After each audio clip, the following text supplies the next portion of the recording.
All right, welcome back, everybody. It's Monday, second to last lecture overall. We are doing our second cardiac physiology lecture. Got some great questions from everybody, so keep those coming. Make sure you take advantage of all the bonus points that are available by sending in some questions. If you haven't sent any questions in yet, you got 2 more lectures left to do it. So make sure you kind of max that out and give yourself the best chance for the best grade.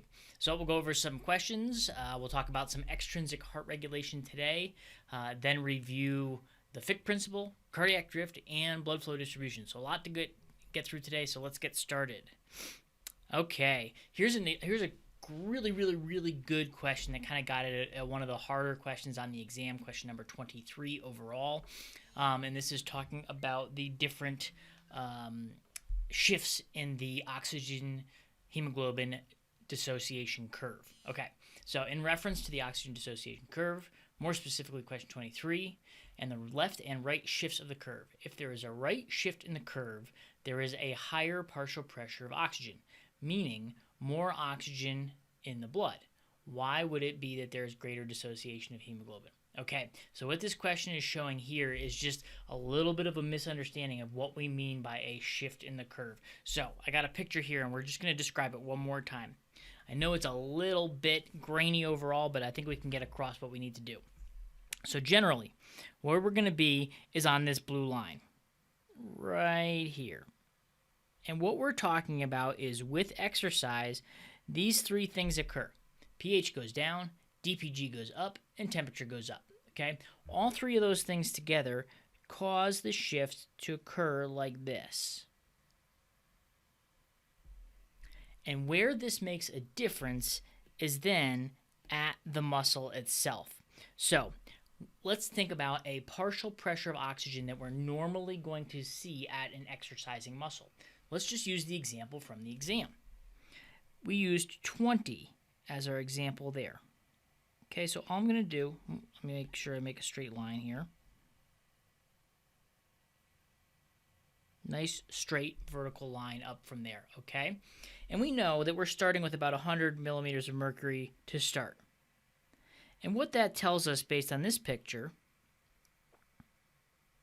is that there's no difference in the oxygen saturation going in or away from the lungs, okay? So the oxygen saturation leaving is 98%. But the difference, because if we see these 2 lines, even with the right shift, at that maximal partial pressure of oxygen, that 100 millimeters of mercury right here, there's really no difference even with that right shift. The difference happens down here at 20. Okay? So the difference is we are not, with that shift, we're not going from here to here. That is not what's happening with that right shift. That would be where we'd say, okay, well, oh, look, partial pressure is getting higher. No. The partial pressure at the muscle stays the same. So we're still going to be at 20.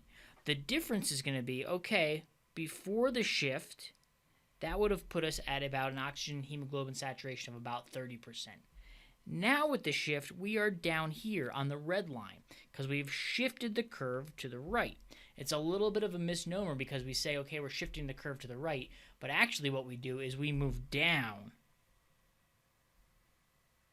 So overall, what has happened here is we went from an oxygen saturation of about 30% down to an oxygen saturation of 20%. So that's how we get a lower saturation, because of that shift to the right. Now, why is this good for exercise? Well, before, we had an AVO2 difference of about 30 to 40, 50, 60, 70, 80, 90, about 68% loss of oxygen when that hemoglobin got to the muscle. Okay, so 68% of that oxygen was coming off of the red blood cell and going into the muscle. Great. Well, when we had that shift, now we're down at 20%. So we went from 68% to 78%. And that extra 10% of oxygen dissociating from the red blood cell, because that curve has shifted, can now be used in the mitochondria to accept electrons and produce ATP. Okay, it's a really important point. I know this is a challenging concept overall, but remember, when that curve shifts right, that doesn't mean that we adjust our partial pressure of oxygen. No. Basically what it does is, for the same partial pressure of oxygen, we get more bang for our buck. we get more oxygen desaturating or moving off of that hemoglobin at the same partial pressure. So keep that in mind as we move forward, because you might see a question about the oxygen dissociation curve on that final. Okay, now let's move into questions about last lecture. Really, really cool questions. Okay, if a person has a weak SA node, which results in them receiving an artificial pacemaker. I actually have a friend who had this happen. Young guy, super healthy. Okay, would there be any symptoms or repercussions, fatigue, etc., to the heart beating normally after years of it beating abnormally? Okay, so generally, what's going to happen with a person who has needs a pacemaker to artificially stimulate that SA node? Okay, it's not going to necessarily result in any downsides. What happens is that misfiring of the heart happens irregularly. It's not happening all the time. Basically, that's just there as a backup. So a person's going to need to get that pacemaker after they have a really bad problem. Okay, so it's not necessarily that the heart was beating abnormally for so long. No, it's just that their heart was, they had this condition that caused them to have to go into the hospital, and it's just trying to prevent that from happening again in the future. And you see this kind of in two different venues. You can see it in healthy people who have a heart malfunction or heart defect, like a anatomical heart defect, and then you can also see it down the road where people have congestive heart failure. Okay, so I don't know if you'd actually see any fatigue or anything like that, meaning the heart is beating more times per minute. I don't think that would necessarily happen. All right, great question.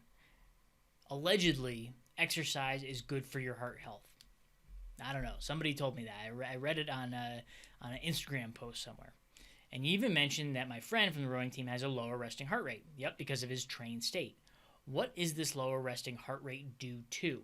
Is it because of training, the heart muscle is stronger and can pump blood more efficiently? Or does it have to do with something else? Yes, it's both of those things.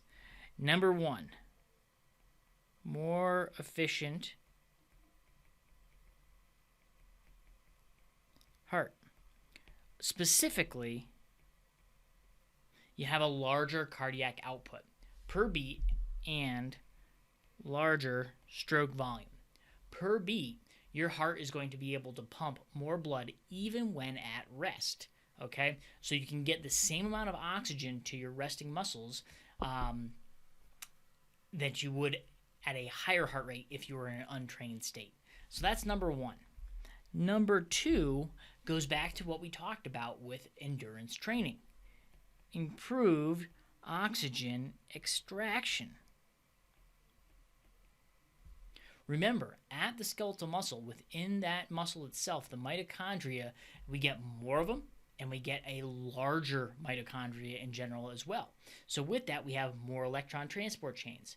What that enables us to do is when that blood gets to the skeletal muscle, we're able to pull more oxygen off of that blood, off of those hemoglobin subunits, because we have more mitochondria that are able to accept it. Basically, the gradient has now changed because we have a lower oxygen concentration in the muscle because the mitochondria are using it so efficiently. If that's happening, then we're able to pull more oxygen off. What this enables us to do is get more oxygen to the blood or to the skeletal muscle with less blood, because we're taking more off of it every time it comes by the muscle. And if we're taking more off, that means we need a lower heart rate to get the same amount of oxygen to the muscles. Fantastic. And number three, yes, it has to do with increased parasympathetic. What happens to people, and actually when I was with the Navy, they did a really cool study on people, and Navy SEALs specifically, who were successful at making it through what they called SEER school, which was this survival and evasion school, where they would put them in cages and kind of mock torture them as if they were a prisoner of war. And what they did was they looked for markers of success during this type of exercise. Even though the military members knew it was an exercise and knew they were going to be safe, it was still a very stressful circumstance. But what they found overall was the military members who were the most successful or had the best career after this exercise were the ones who could basically engage in a very sympathetically driven activity. Okay, you're taking enemy fire right now. I need to be active. But as soon as that was over and they realized that they were safe, they could flip a switch and take a nap. And I'm sure that you guys know some people like that. And if you think about athletes in general, that's really, really true. Because if you think about a football player specifically, they're in the middle of, offensive lineman has a person coming to attack them. So they have all of this sympathetic activation during game. They have to be able to turn that off when they're not in their game. Otherwise, they're just going to be totally jacked up all the time. So if you think about people who are very, very well trained, they have this ability to increase their sympathetic when they need it, and then as soon as they don't need it, turn it off. And what that's going to do is help lower that resting heart rate as well, okay? So kind of 3 different reasons why a person who's trained is going to have a lower resting heart rate in general. Okay. Do your cardiac muscles undergo the same methods of growth and training as skeletal muscles do? No. And it sure is a good thing. One thing that can happen, and you see this with some really, really highly trained endurance athletes, is called left ventricular hypertrophy. Okay? And hypertrophy in the heart would be really, really bad overall. A little bit is good where you get those heart muscles a little bit stronger. Maybe overall we get increased contractility where that left ventricle can contract with a little bit more force. That's a good thing. But think about hypertrophy as far as cardiac muscle is concerned. Okay, well that heart is going to get bigger in general. That's not too big of a problem. But if you think in 3 dimensions, think about what's happening inside that heart chamber. If that wall is growing thicker, that chamber is going to be getting smaller. Because remember, that ventricle goes all the way around in 3 dimensions. That's why we talked about the Purkinje fibers being so important for squeezing that blood out. Okay? If you make all those walls thicker, well, then the chamber gets smaller. If the chamber gets smaller, you have a lower ability to eject blood out of that. You can't fill as much because there's too much muscle in the way. This is a defect that happens in some cases, and you'll hear about some endurance athletes actually having a stroke due to left ventricular hypertrophy. It's not super, super common. Generally, exercise is going to help with contractility and not with too much hypertrophy, but that's a thing that's not going to happen, that we don't generally see happening. What we do see happening, let's go back, is increased efficiency.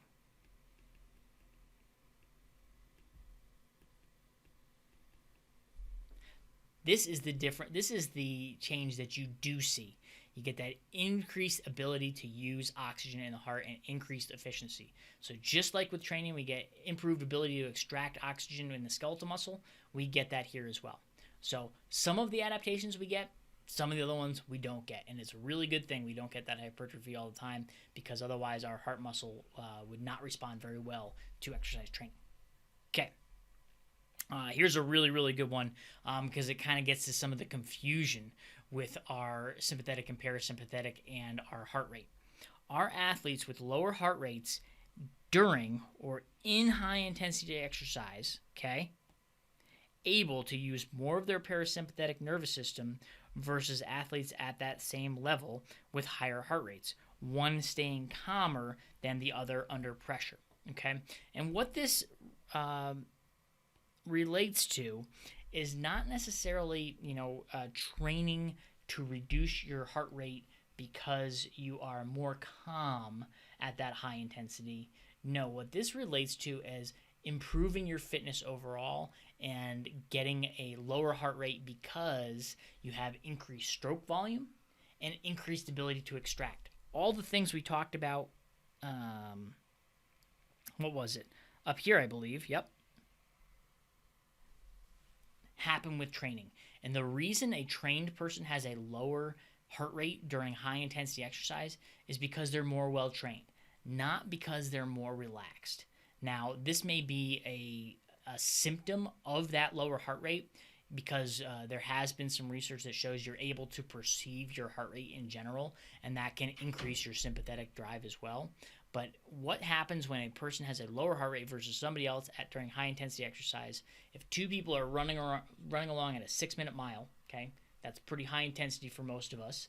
A person with a lower heart rate is not because they're more relaxed or they have more parasympathetic nervous system activation.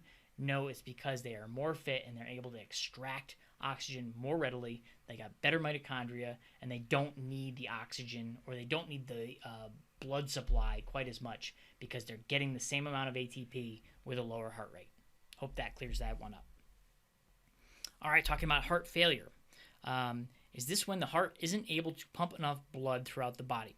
Is that because the sarcomeres are too short or too long and can't produce enough force, or is it because of another problem? Heart failure overall is either the ability to not pump, or also it can't fill. And just like we talked about a minute ago with that left ventricular hypertrophy, that could be a reason that your heart can't fill, because you got too much muscle in the way. You can't fill that heart, and that could really result in heart failure. Also, it could be that you can't pump enough. And generally, when you can't pump enough, this is not due to inability to stretch, or your left ventricle isn't stretched enough. Meaning that, remember, we drew our curve last time, and we said there's this relationship that looks like that. It's not because we're down here or we're up here. No. What's happening with this, when you can't pump enough blood, it's generally due to resistance. If we think about heart failure, this can be due to if your blood pressure is too high. Basically, what that would be is if your heart is a muscle and it's contracting to push that blood into the rest of the body. If you have a lot of resistance because your arteries are hardened, meaning that the radius of that passageway has gotten smaller overall, that's going to create more resistance for your heart to pump against.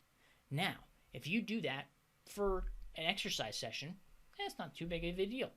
But if you do that for years on end, that can result in a lot of fatigue to your heart, and that's why your heart failure is going to occur.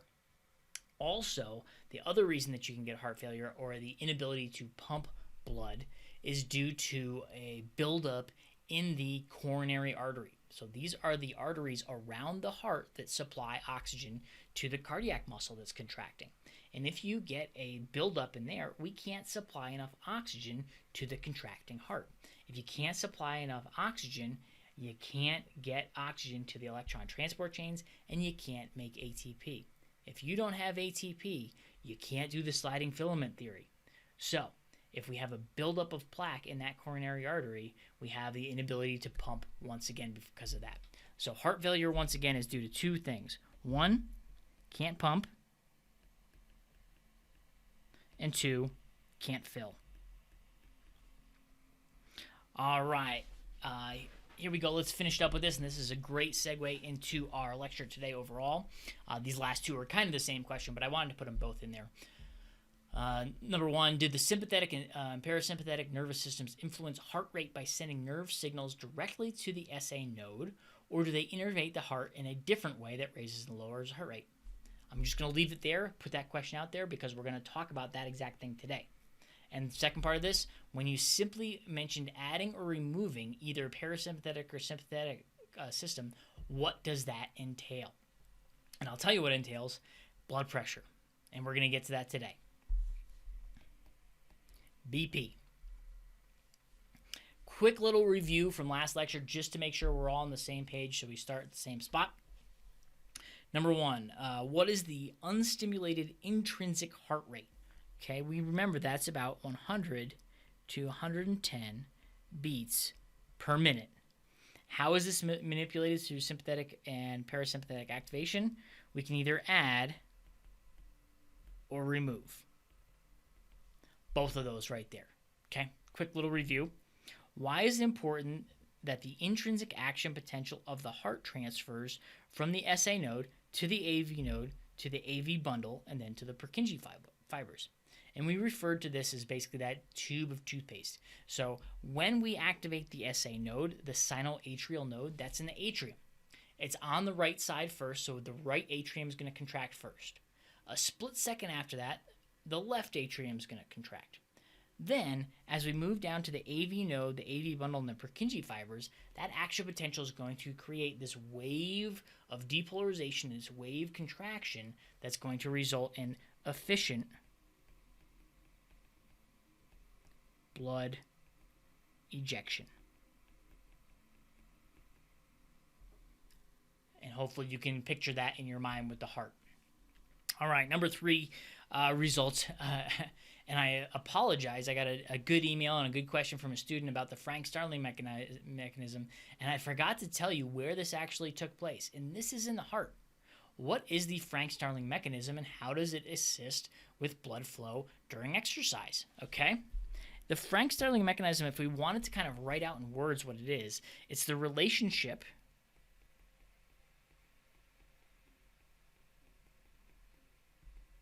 between venous return to the heart, cardiac muscle stretch,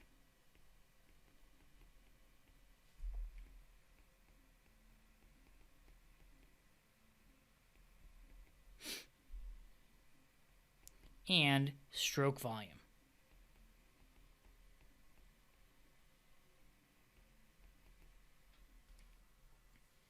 Okay, so when we start exercising, we get more blood returned to the heart. And this happens due to skeletal muscle contraction. If you think about your calves specifically, they are surrounding some of your veins that are moving up from your legs back to your heart. When you start running and flexing and extending your foot, your calf is going to be squeezing on your veins and shooting more blood back to your heart. When you get more blood back to your heart, more venous return right there, okay, that's going to stretch your left ventricle more. Okay, you got more blood in the same organ, so yeah, it's going to stretch more. When that stretches more, we saw with our relationship that we just drew on the last one, right up here, okay, as you increase that stretch to a certain point, you're going to enable yourself to contract more forcefully and eject more blood. The end result of this is increased O2 supply to muscles when increased O2 demand occurs.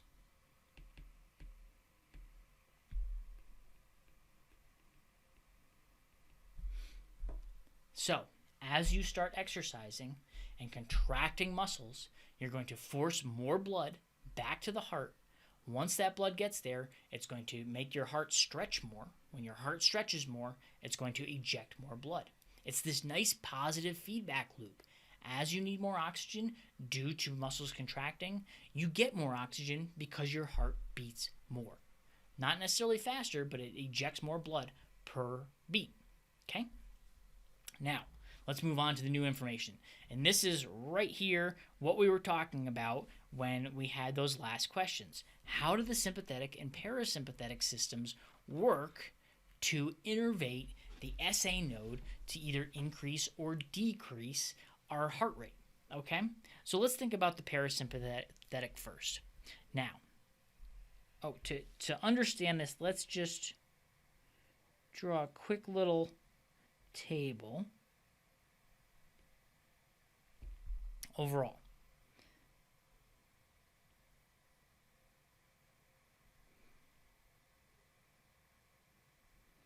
That one's too low, right there. Okay, first is going to be our signal. Then we're going to have our response.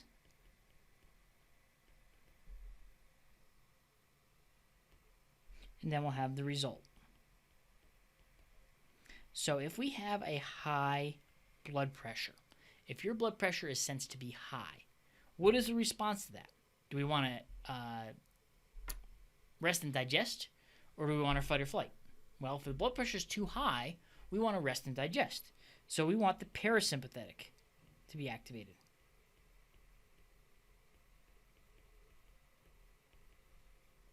And the result of that will be a lowering of the heart rate. If we lower heart rate, that's going to reduce pressure. You're pushing less blood per unit time into the vasculature, and therefore it's going to reduce the pressure. Blood pressure will go back down, and everything will be okay. If you have low blood pressure, okay, you're going to want to activate the sympathetic nervous system, and that's going to increase your heart rate. The classic example that I give of it to this, and I don't know if you guys have experienced this as well, imagine if you're sitting for a long time and you get up and you start to feel that little bit of a dizzy feeling. And generally that's because the blood is pooled in your legs while you've been sitting for however long, probably studying for an exam. And you get up and there's low blood pressure because that blood is all pooled in your legs. You haven't started walking. You haven't forced it back to your heart yet. Blood pressure is low. If you wait a minute, and hopefully you don't have to sit down, but if you wait a minute, I guarantee that if you perceive it, you can feel your heart start to beat really, really fast. And the reason that your heart starts to beat really fast is it says, whoa, blood pressure is low. I better get some more blood into that circulation to bring that blood pressure up so that I can start returning more blood back to the heart and get my circulation back on track. Okay? I'm sure a lot of people have experienced that before. And that's just this feedback loop working correctly. So now that we know the general kind of guidelines of this, high blood pressure equals parasympathetic activation equals reduction of heart rate, how does this actually work with our hardware that we got right here? Okay, so if we have parasympathetic, the first thing that's going to happen is we're going to sense the high blood pressure, okay? Because remember, we're going with this guy right here first. 1, sense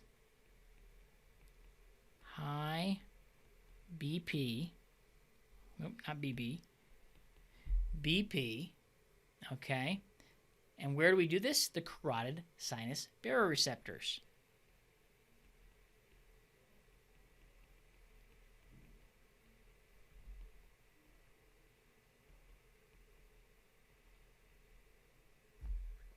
Here we are, right there, okay? From this, we're going to send an afferent signal to central command, okay?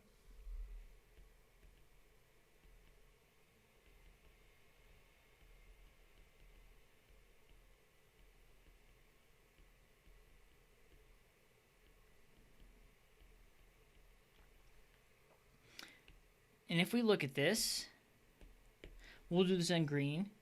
This goes 2 ways. It goes from the glossopharyngeal and the vagus nerve. Aha! Remember, one of the areas that deals with cardioregulatory and vasomotor is the medulla oblongata. Okay? So we'll go back to this. We'll make this a little smaller. And this is glossopharyngeal, GP, and vagus. Okay? And then 3, you're going to get an efferent signal back to the SA node down the vagus nerve.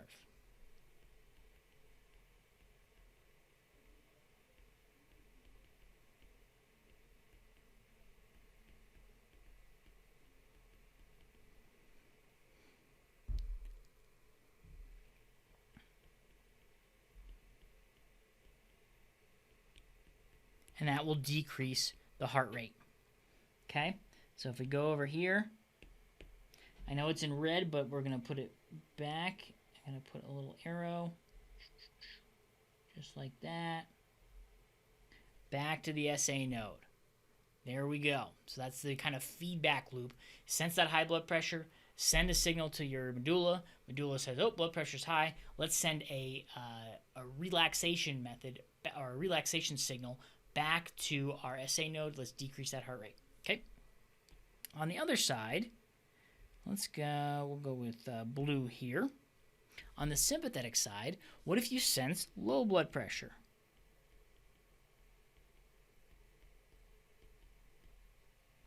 Okay. Well, you're going to send an afferent signal to central command, just like before.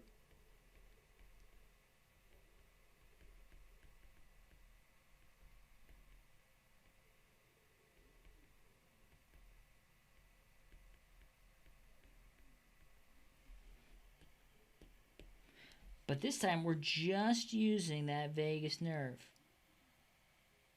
There we go. So we'll put that right next to that green, okay? But we're doing it in blue now, all right? That's the sympathetic. Once that gets there, we're going to send an efferent signal to the SA node through the cardiac nerve.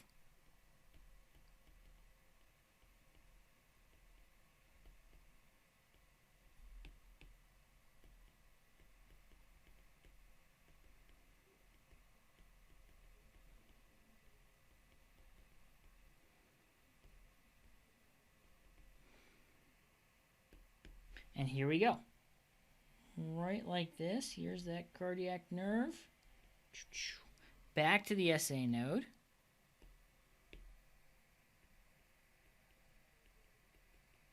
You can label this. Back to that SA node, and that is going to result in an increased heart rate. But wait a minute.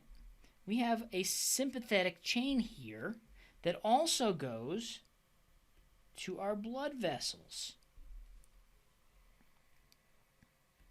If we think back to our stimulus in the first place, blood pressure was low. So the end result here is we want to increase blood pressure. We've already increased heart rate, but another way to increase blood pressure is by constricting. So we can get some vasoconstriction.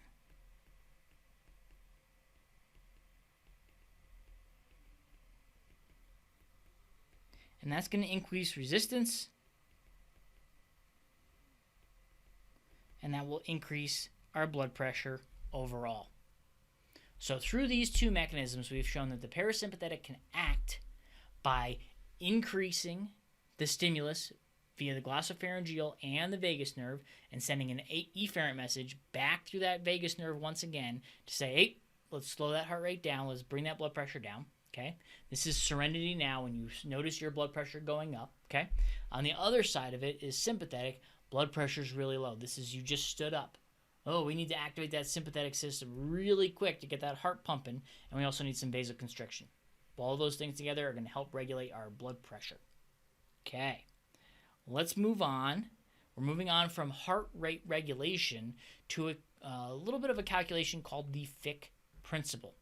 And we kind of got at this a little bit before when we were talking about AVO2 difference calculation. But in that, we were able to determine how much oxygen was being uptaken by our body because we knew how much oxygen was going in and we knew how much oxygen was going out.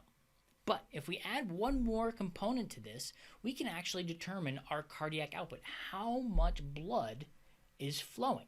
All right? So the Phys principle tells us that blood flow to an organ can be calculated using a marker substance if the following is known. 1, the amount of a marker substance taken up by the organ per unit time. 2, the concentration of marker substance in arterial blood supplying the organ. So what is the concentration in that blood going to the organ? In this circumstance, we're going to talk about the entire body. So we're going to talk about the artery leaving the heart and the vein returning to it. And then 3 would be the concentration of that same marker substance in the venous blood leaving the organ. Okay? If we know how much is leaving and how much is going back, then that's basically how much is being used, and we know how much is taken up. That allows us to determine what the flow is. So let's do the calculation here so you can kind of determine it. If we know number 1 is our VO2, okay? If the marker substance we're talking about here is oxygen. And the organ we're talking about here is a person. Now, the reason we have this labeled as organ in the official definition is because you can look at the amount of blood supply to a certain organ by looking at just like if we wanted the kidney, we could look at how much blood is going in and the blood going out. And that would be an effective kind of diagnosis for us. But for us, for exercise physiology, we just want to know what cardiac output is happening. How much blood is coming out of the heart, all right? So the first thing we need to know is VO2. And let's think about rest, okay? This is going to equal about 250 mLs of O2 per minute. You know, we've used 200 to 250 as kind of our classical example of a resting VO2. Now, if we want to know how much the concentration of the marker substance supplying the organ, that's going to be our arterial O2 content. And we've calculated this before if we knew our percent saturation and how much hemoglobin we have. But the example we gave was about 20 mLs of O2 per deciliter of blood. And then if we need that third part, the concentration of marker substance in the venous blood leaving the organ, okay, that's going to be our venous O2 content. And this person is at rest, so they're not extracting a ton of oxygen. So we'll say that this is about 15 mLs of O2 per deciliter of blood. Now, how we can determine this is that cardiac output, this is your heart, this is going to be equal to your VO2 divided by your AVO2 difference. Well, what's the AVO2 difference right here? Well, it's 20 minus 15 equals 5 mLs of O2 per deciliter of blood. Well then, if we wanted to find out our cardiac output using the Fick principle, all we would need to do is take 250 mLs of O2 per minute and divide it by 5 mLs of O2 per deciliter of blood. Okay? So it'd be pretty simple. All we need to do is just take 250 and divide it by 5. But let's actually do this out so we can see how the units work, so you can understand how this happens. Remember, if we want to divide by a number, that's the exact same thing as multiplying by the reciprocal.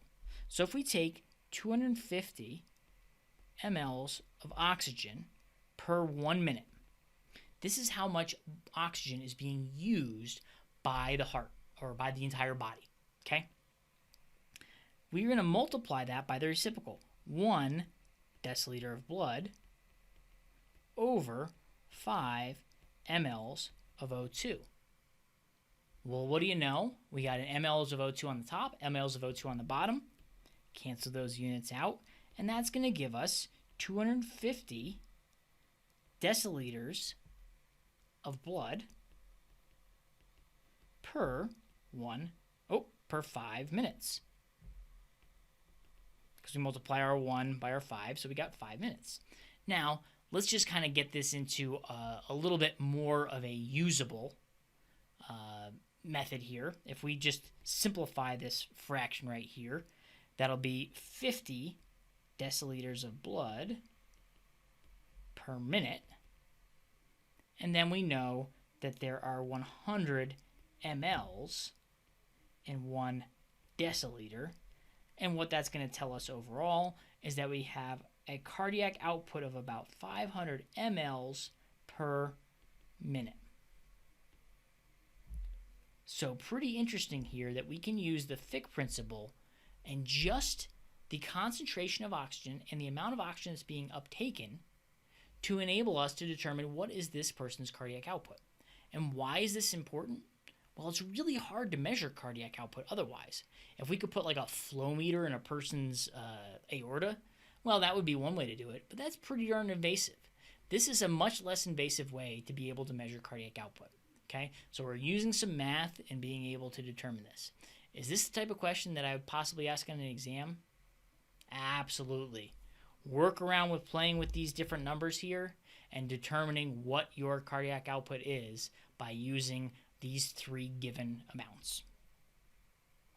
Okay, a little bit more cardiovascular. We're going to move on to one of my favorite examples. Okay, we're talking about cardiac drift. Everybody's had this happen. The example here, we're looking at a person doing a 20-mile run. Okay, but we could take this as an example of a 5-mile run for all matters. Because what we're saying here is over time, our pace is exactly the same. This person is going to go out and they're going to run at a 7-minute pace. If you look at that line right there, it is pretty darn straight. Let's actually make this a little bit thicker. Look at this. Wow. That pace was really, really good the whole time. Okay? That's our running speed.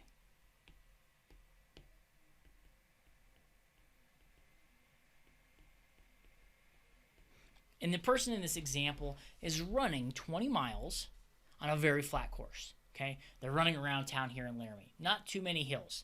Maybe this is when they were over by the hospital or something like that, but otherwise, this person is on a nice flat course and they're running 20 miles. Well, what did we talk about before? When we were in the respiratory session, we said, okay, well, if exercise intensity goes up, then we need more oxygen supply. And therefore, we need a higher heart rate to supply more oxygen. Well, if this person is not changing their exercise intensity over the course of this 20 miles, why do we see this relationship of heart rate? Well, we got this nice little curve in the beginning,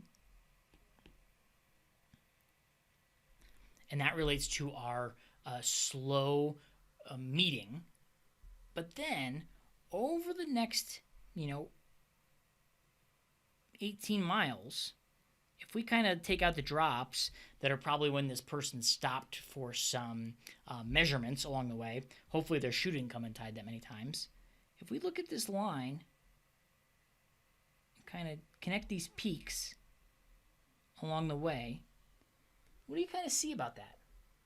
Well, in the beginning stages, they were right around, 150 beats. But by the end, they were up here near 170. So their heart rate, even though they're going the exact same speed on a nice level ground, their heart rate increased from about 150 to 170 over the course. Are they doing more work? No. Oh, that red line there, let's make sure we define that. That's our heart rate. Well, if we're not doing more work, we don't need more oxygen, why is our heart rate going up? Well, there are two theories. There's kind of a chicken and the egg theory here for why heart rate goes up over time, okay? So what we're going to do first is we're going to do the egg. We're going to say why cardiac drift occurs from the egg model. No, let's not use blue. We'll use purple.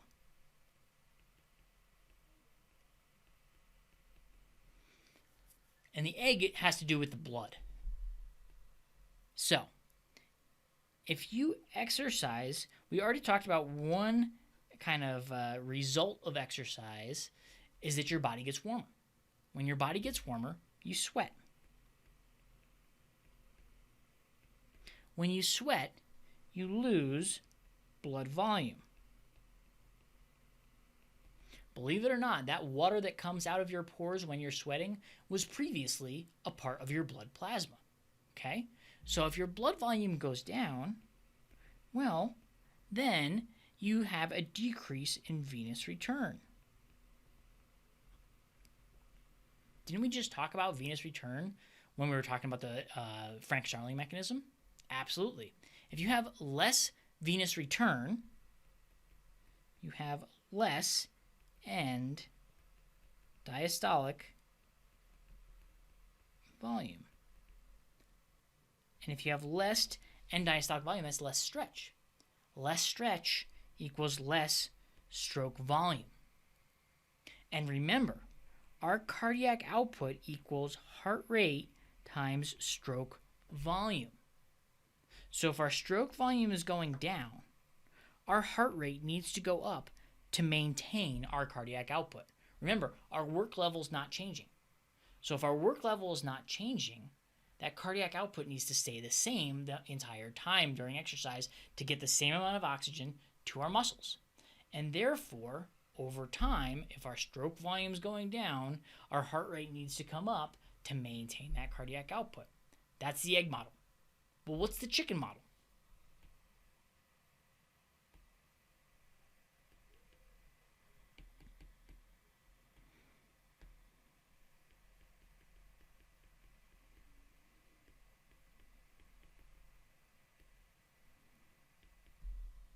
One, we get tired.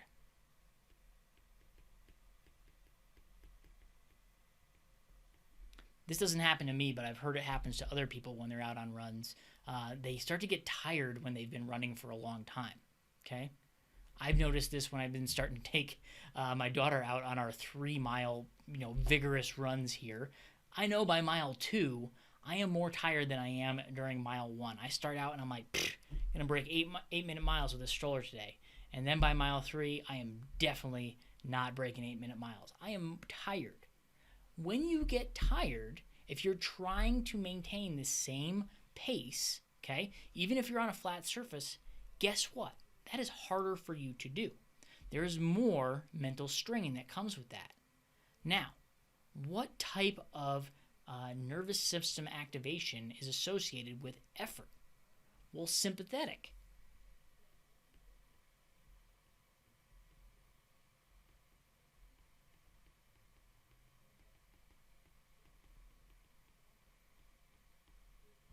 You have more sympathetic activation. What did we just talk about up here? Oh, sympathetic activation is going to increase our heart rate. Well, if you increase heart rate, you're going to decrease your stroke volume. You have less time equals less filling time. Basically what this means is if your heart rate goes up, if your ventricles are contracting more quickly, then there's going to be less time in between beats. If there's less time in between beats, even if there's blood coming in and back from the periphery, there's going to be less time to fill up that ventricle. If there's less time to fill up that ventricle, well, then there's less ejection overall.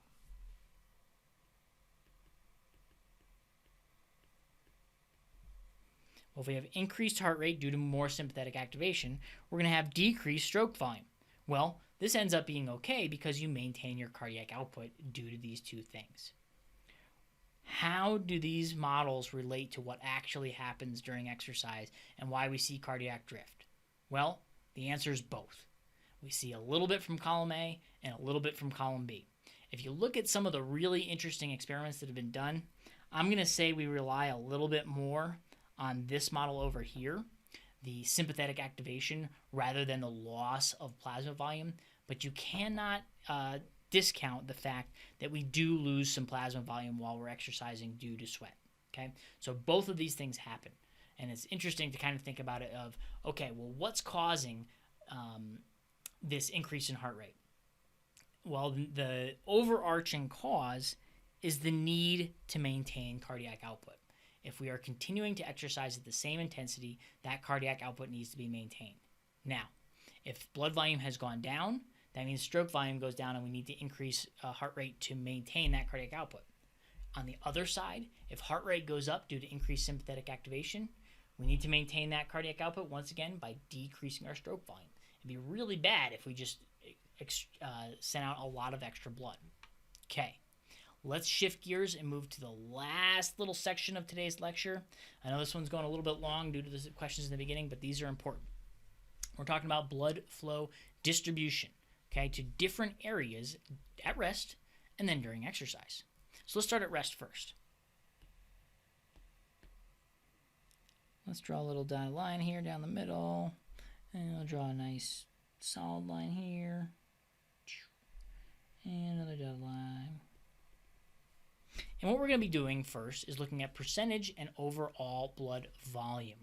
All right, so if we look at rest, we know our total blood volume is about 5,000 mLs per minute. We just calculated this, okay? That's how much blood is going to our different organs at rest. If we look at the blood flow percentage, though, where do you think most of it's going to? Skeletal muscle or to our organs? Definitely to our organs. So our liver, about 27%, and that equates to about 1,350 mLs per minute. And then if we do 22 here, 14 for the brain, 20 for skeletal muscle, 4 for the heart, 6 for the skin, and 7 for other. And if we kind of give these all out, okay, well, that gives us about 1,100 here, 700, 1,000 for our skeletal muscle, 200, 300, and round it out about 350 there. So that gives us our total blood volume per minute going to each of these different areas when we're at rest. Now, how does this change during exercise?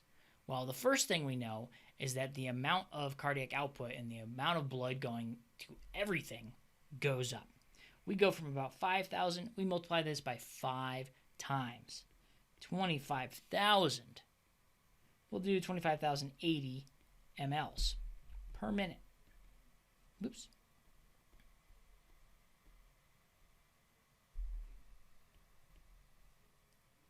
All right, so we've multiplied our blood supply, or that blood volume, by about 25%.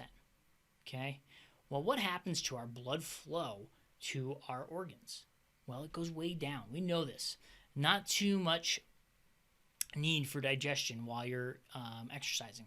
So our liver percentage goes down to about 2% of that 25,000, and that equals about 500 mLs. And we went down to 1% for the kidney. Think about this one. You ever have to maybe you have to pee a little bit before you go for a run. You're like, I don't know, and then you start running and you don't notice it anymore. Well, it's because there's less blood flow to the kidneys while you're exercising. Brain goes way down to about 4%. Okay, and skeletal muscle, 84%. 4% stays with the heart, 2% to the skin, and 3% to the rest of the body overall. Now, I want to focus in right here on this 4% for your brain, because we know we need a certain amount of blood flow to our brain to provide glucose, to provide oxygen, so that we can keep thinking. And if we go from 14% down to 4%, that seems pretty dangerous overall. But remember, you have to think about what the overall volume is. Our volume went up 5-fold, and our percentage went down 10%. But if you take 4% of 25,000, you are still supplying 900 mLs per minute to the brain. So believe it or not, even though you may not feel like you can think very well when you're exercising, you can actually get enough blood there to maintain all of the important processes. Okay, our skeletal muscle overall, we went from 1,000, now we go to 84%, and that's 21,000 mLs. Okay, we know that skeletal muscle is using a lot of blood supply because it needs that oxygen that's in it. If we think about our heart, we stayed at the same percent, but if we went up 5-fold for our total, well, we're going up 5-fold here too. So we go up to 1,000 mLs. Overall, if you think about the skin, this is going to be about 600. And number 3 is going to be 780. Okay?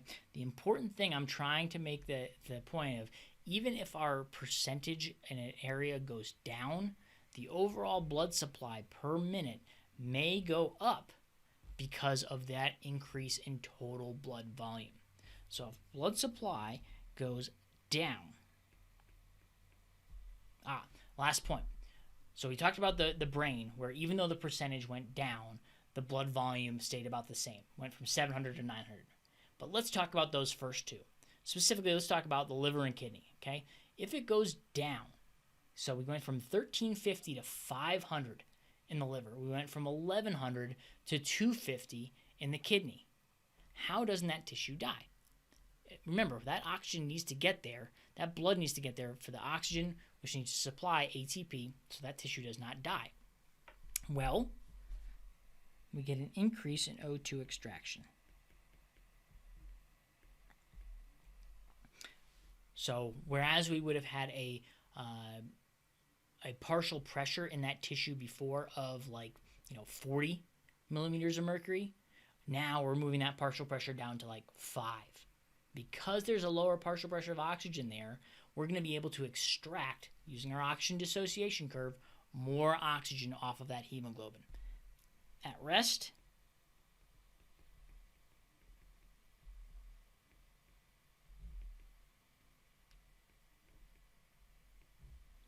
you only get about 25% of that oxygen coming off the hemoglobin.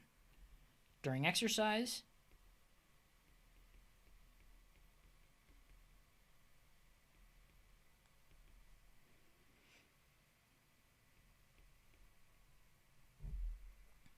okay, so if we do some quick math here, I'm just going to pull it up.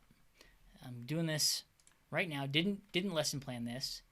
What is 25%? Move this guy right down here.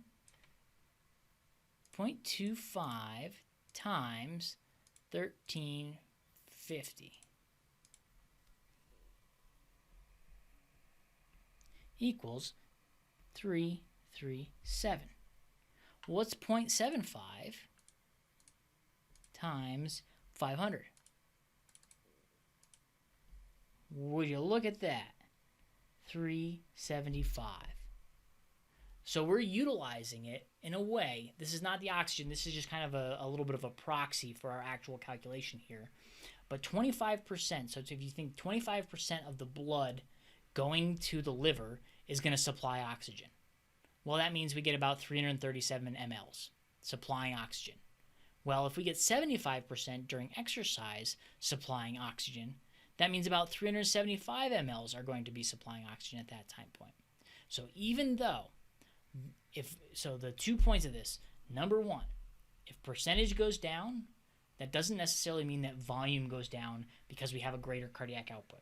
That's part number one. That's like for the brain. But if we're thinking about the liver and the kidney, when volume actually does go down, when percentage goes down a ton, oxygen extraction can make up for that difference by pulling more oxygen off the area. So let's finish it right there for today, and I'll see you guys on Wednesday.